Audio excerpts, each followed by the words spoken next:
ونظرا لما صدر عن أخينا عبد الرحمن محمد شلقم من تصرفات وإجراءات وتصريحات أدت إلى الإلحاق ضررا جسيما بالوطن وأبنائه، وفتحت الباب أمام التدخل الاستعماري الصليبي المتمثل في العدوان الغاشم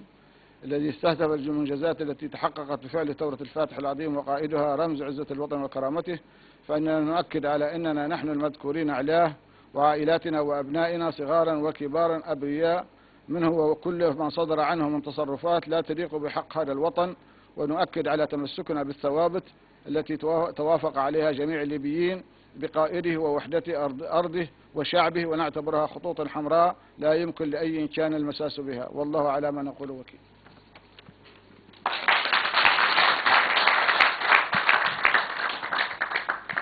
الله ومعمر وليبيا وبس،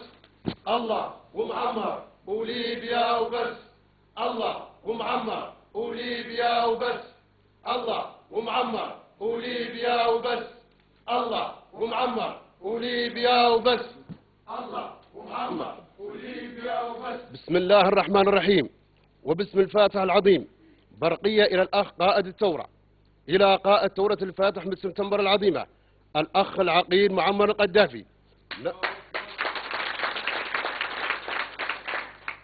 نحن قبيلة الشيخ عبد الله بن عمر بن حامد بالغريفة بشعبية وادي الحياة نعلن تمسكنا الدائم بقيادتكم الحكيمة وبالثوابت التي توافق عليها جميع الليبيين، ونعتبرها خطوطا حمراء لا يمكن المساس بها، ونستنكر العدوان الصليبي الغاشم على بلادنا ومكتسباتنا التي تحققت بفضلكم للشعب العربي الليبي. نتقدم إليكم أيها القائد ولجميع أسرتكم الكريمة بخالص العزاء في وفاة الشهيد ابنكم سيف العرب وأحفادكم الأبرار وجميع شهداء الوطن الغالي، ونؤكد على وحدة الوطن أرضا وشعبا ومعمر القذافي رمزا وإلى الأمام، والكفاح الثوري مستمر. قبيلة الشيخ عبد الله بن حامد لغريفة وادي الحياة الأربعة.